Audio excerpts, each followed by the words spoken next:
Hey Spartans, it's Miss Slattery, and I'm back with another First Chapter Friday.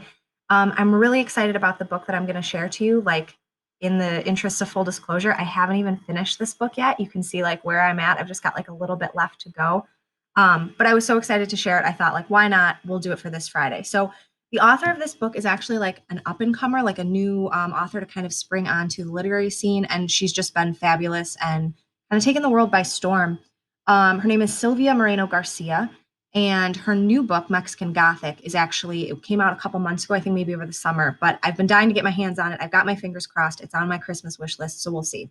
But this book, kind of her first, I'll go ahead and show you the awesome cover, is called Gods of Jade and Shadow. And if you can't tell by the cover or by her name, this is an author who is taking kind of Mexican myths and folklore and all of that good stuff and making it new again and making it relevant to a younger audience, you guys.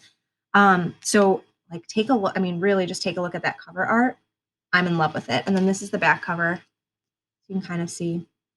So I'm going to go ahead and read you the back cover, the little dedication up at the top by NPR, and then we'll jump right into the first chapter. Okay? So NPR calls this a dazzling fairy tale, a whirlwind tour of 1920s Mexico, vivid with jazz, the memories of revolution, and gods, demons, and magic. Automatically, I'm hooked. Says a young woman and a Mayan death god embark on a life-changing journey in this one-of-a-kind fairy tale inspired by Mexican folklore. The Jazz Age is a time of daring dances and fast music, but not so for Casiopeia Tun. She is stuck in her dusty small town performing menial chores until the day when she opens a curious wooden box and accidentally frees an imprisoned deity. In the company of the strangely alluring god and armed only with her wits, Casiopeia begins an adventure replete with malicious ghosts, shape-changing sorcerers, and powerful magic. Her cross-country odyssey will take her from the jungles of Yucatan to the bright lights of Mexico City and deep into the darkness of the Mayan underworld. So again, if you are one of those people who loved the Percy Jackson series and how he kind of took more Western mythologies and Greek mythology and brought it to life and made it new, you're gonna like this one quite a bit because it's kind of the same structure, just a different part of the world, a different type of mythology. So let's go ahead and jump in to chapter 1. I'll show you what it looks like on the page. Okay. All right. It says chapter 1. Some people are born under a lucky star, while others have their misfortune telegraphed by the position of the planets. Casiopeia Tun, named after a constellation, was born under the most rotten star imaginable in the firmament. She was 18, penniless, and had grown up in Ucamil, a drab town where mule-drawn rail cars stopped twice a week and the sun scorched out dreams. She was reasonable enough to recognize that many other young women lived in equally drab, equally small towns. However, she doubted that many other young women had to endure the living hell that was her daily life in grandfather Cirilo Leiva's house. Cirilo was a bitter man, with more poison in his shriveled body than was in the stinger of a white scorpion. Cassiopea tended to him. She served his meals, ironed his clothes, and combed his sparse hair. When the old brute, who still had enough strength to beat her over the head with his cane when it pleased him, was not yelling for his grandchild to fetch him a glass of water or his slippers, her aunts and cousins were telling Cassiopea to do the laundry, scrub the floors, and dust the living room. Do as they ask. We wouldn't want them. Oh, excuse me, I lost my place. We wouldn't want them to say that we are spongers, Cassiopeia's mother told her. Cassiopea swallowed her angry reply because it made no sense to discuss her mistreatment with Mother, whose solution to every problem was to pray to God. Cassiopea, who had prayed at the age of 10 for her cousin Martine to go off and live in another town far from her, understood by now that God, if he existed, did not give a damn about her. What had God done for Cassiopea, aside from taking her father from her? That quiet, patient clerk with a love for poetry, a fascination with Mayan and Greek mythology, a knack for bedtime stories. A man whose heart gave up one morning like a poorly wound clock. His death sent Cassiopea and her mother packing back to grandfather's house. Mother's family had been charitable, if one's definition of charity is that they were put immediately to work while their idle relatives twiddled their thumbs. Had Cassiopea possessed her father's pronounced romantic leanings, perhaps she might have seen herself as a Cinderella-like figure. But although she treasured his old books, the skeletal remains of his collection, especially the sonnets by Quevedo, wells of sentiment for a young heart, she had decided it would be nonsense to configure herself into a tragic heroine. Instead, she chose to focus on more pragmatic issues, mainly that her horrible grandfather, despite his constant yelling, had promised that upon his passing, Cassiopea would be the beneficiary of a modest sum of money, enough that it might allow her to move to Merida. The atlas showed her the distance from the town to the city. She measured it with the tips of her fingers. 1 day.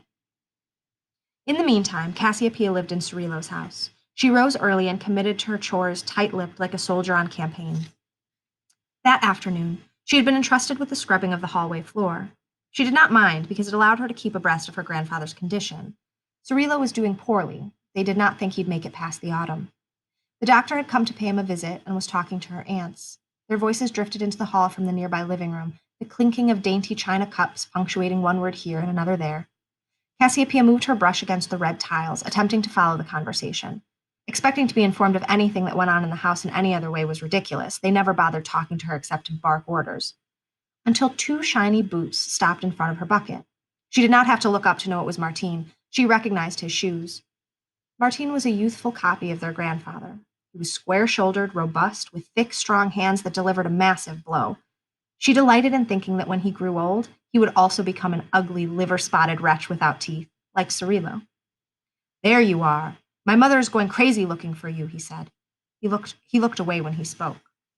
"What is it?" she asked, resting her hands against her skirt. "She says you are to go to the butcher. The silly codger demands a good cut of beef for supper. While you're out, get me my cigarettes." Cassiopeia stood up. "I'll go change." Cassiopeia wore no shoes and no stockings, and a frayed brown skirt. Her mother emphasized neatness in person and dress, but Cassiopeia didn't believe there was much point in fretting about the hem of her clothes when she was waxing floors or dusting rooms. Still, she must don a clean shirt if she was heading out. "Change? Why? It'll be a waste of time. Go right away." "Martin, I can't go out." "Go as you are," I said, he replied. Cassiopeia eyed Martin and considered defying him, but she was practical. If she insisted on changing, then Martin would give her a good smack, and she would accomplish nothing except wasting her time. Sometimes Martin could be reasoned with, or at least tricked into changing his mind, but she could get the expression that he'd had a row with someone and he was taking it out on her. "Fine," she said. He looked disappointed. He'd wanted a scuffle. She smiled when he handed her the money she needed to run the errands. He looked so put off by that smile, she thought for a moment he was going to slap her for no reason. Cassiopeia left the house in her dirty skirt, without even bothering to wrap a shawl around her head. In 1922, Governor Felipe Carrillo Puerto had said women could now vote, but by 1924 he'd faced a firing squad, which is exactly what you'd expect to happen to governors who go around delivering speeches in Mayan and then don't align themselves with the correct people in power, and they'd revoked that privilege. Not that this ever mattered in Ucamil. It was 1927, but it might as well have been 1807. The revolution passed through it, yet it remained what it had been, a town with nothing of note except for a modest Saskab quarry. The white powder shoveled out was used for dirt roads. Oh, there had been a henequen plantation nearby once upon a time, but she knew little about it. Her grandfather was no haciendado. His money, as far as Cassiopeia could tell, came from the buildings he owned in Merida. He also muttered about gold, although that was likely more talk than anything else.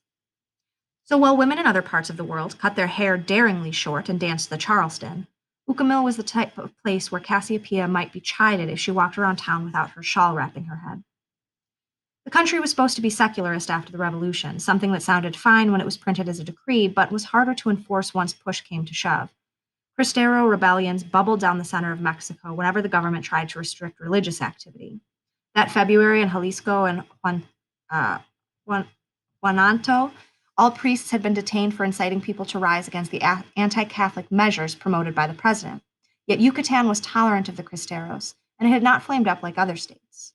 Yucatan had always been a world apart, an island, even if the atlas assured Cassiopeia she lived on a verdant peninsula. No wonder in lazy Ucamil everyone held to to the old ways. No wonder either that their priest grew more overzealous, intent on preserving morality in the Catholic faith. He eyed every woman in town with suspicion. Each diminutive infraction to decency and virtue was catalogued. Women were meant to bear the brunt of iniquities because they descended from Eve, who had been weak and sinned, eating from the juicy forbidden apple. If the priest saw Cassiopeia, he would drag her back to her house, but if he did, what of it? It was not as if the priest would strike her any harder than Martin would, and her stupid cousin had given her no chance to tidy herself. Cassiopeia slowly walked to the town square, which was dominated by the church. She must follow Martin's orders, but she would take her time doing so. She glanced at the businesses bunched under the square's high arcades. They had a druggist, a haberdasher, a physician. She realized this was more than other towns could claim, and still she couldn't help but feel dissatisfied. Her father had been from Merida and had whisked her mother off to the city where Casiopeia was born. She thought she belonged there, or anywhere else for that matter. Her hands were hard and ugly from beating the laundry against the stove lavadero, but her mind had the worst of it. She yearned for a sliver of freedom. Somewhere far from the bothersome grandfather and impertinent coterie of relatives, there would be sleek automobiles. She wished to drive one, daring pretty dresses, which she'd spotted in newspapers, dances, the faster the better, and a view of the Pacific Sea at night. She knew it courtesy of a stolen postcard. She had cut out photos of all these items and placed them under her pillow, and when she dreamed of night swimming, of dresses with sequins, and of a clear, starlit sky. Sometimes she pictured a handsome man who might partner with her for those dances, an amorphous creation glued together by her subconscious using the pictures of movie stars that appeared between the print ads for soap and bobby pins, and which she'd also preserved, safe at the bottom of the cookie tin that contained every precious item she owned. Despite this, she did not engage in the gleeful whispering and giggling of her female cousins who spoke their dreams. She kept her mouth tightly shut. The pictures were in the tin. Cassiopeia purchased the items she needed and began circling back home, her steps leaden. She stared at grandfather's house, the best house in town, painted yellow with elaborate wrought iron grills at the windows. Grandfather's home was as pretty as El Principio ever was, he claimed. That had been the famous hacienda nearby, a huge building where dozens and dozens of poor workers had toiled in misery for decades before the revolution freed them and sent the old owners fleeing abroad, though it didn't improve the workers' conditions. A big house, as fancy as one could get, filled with the same valuables an hacienda might have. This was Cirilo Levia's house. With his money, the old man could have kept his family in Merida, but Cassiopeia suspected that he longed to return to Ucamil so he could parade his wealth before the people he'd grown up with. It was the opposite journey Cassiopeia wished to make. How beautiful this yellow house! How much she hated it. Cassiopeia rubbed away the beads of sweat above her upper lip. It was so hot, she felt her skull was being baked. She ought to have taken the shawl to protect herself, yet despite the heat, she dallied outside the house, sitting under a Seville orange tree. If Cassiopeia closed her eyes, she might smell the scent of salt. The Yucatan Peninsula, Ucamil, they were distant, isolated from everything, and yet the scent of salt was always nearby. This she loved, and she might miss in a distant landlocked city, although she was willing to make the trade. Finally, knowing she could not wait any longer, Cassiopeia went into the house, crossed the interior courtyard, and delivered the provisions. She saw her mother in the kitchen, her hair in a tidy bun, chopping garlic and speaking with the servants. Her mother also worked for her keep as the cook. Grandfather appreciated her culinary abilities, even if she had disappointed him in other respects, mainly her marriage to a swarthy nobody of indigenous extraction. Their marriage produced an equally swarthy daughter, which was deemed even more regrettable. The kitchen, though busy, was a better place to spend the day. Cassiopeia had helped there, but when she turned 13, she had hit Martine with a stick after he insulted her father. Since then, they'd had her perform meaner tasks to teach her humility. Cassiopeia stood in a corner and ate a plain bolillo. The curry bread was a treat when dipped in coffee. Once grandfather's meal was ready, Cassiopeia took it to his room. Grandfather Cirilo had the largest room in the house. It was crammed with heavy mahogany furniture, the floor decorated with imported tiles, the walls hand-stenciled with motifs of vines and fruits. Her grandfather spent most of the day in a monstrous cast-iron bed, pillows piled high behind him. At the foot of the bed there lay a beautiful black chest, which he never opened. It had a single decoration, an image of a decapitated man in the traditional Mayan style, his hands holding a double-headed serpent that signaled royalty. A common enough motif, Huapcal, the cutting of the throat. In the walls of old temples, the blood of the decapitated was sometimes shown spurting in the shapes of snakes. The image etched on the lid, painted in red, did not depict the blood, only the spine curving and the detached head tumbling down. When she was younger, Cassiopeia had asked grandfather about that singular figure. It struck her as odd since he had no interest in Mayan art, but he told her to mind her own business. She did not have a chance to ask or learn more about the artifact.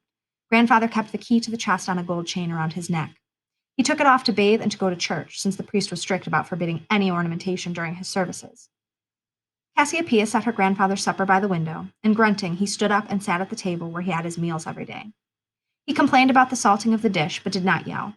On the evenings when his aches particularly pained him, he could holler for 10 whole minutes.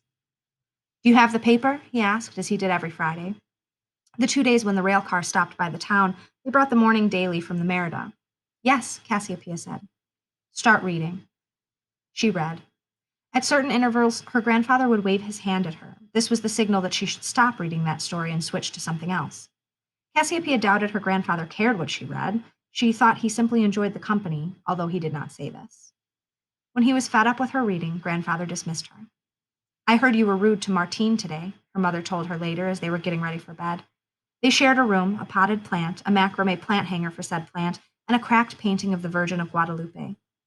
Her mother, who had been grandfather's most darling child as a daughter. Who said so? Your Aunt Lucinda.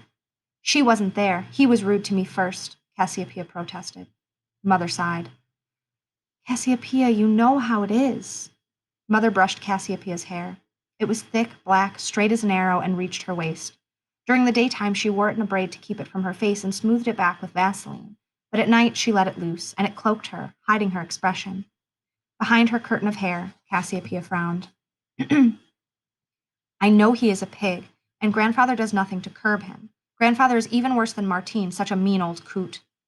You must not speak like that. A well-bred young woman minds her words, her mother warned her. Well-bred. Her aunts and her cousins were ladies and gentlemen. Her mother had been a well-bred woman. Cassiopea was just the poor relation. I want to tear my hair out some days the way they talk to me, Cassiopea confessed. But it's such pretty hair, her mother said, gently setting down the hairbrush. Besides, bitterness will only poison you, not them. Cassiopea bit her lower lip.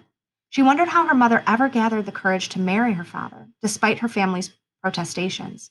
Although, if the nasty rumor Martine had whispered in her ear was true, the marriage had taken place because her mother had been pregnant.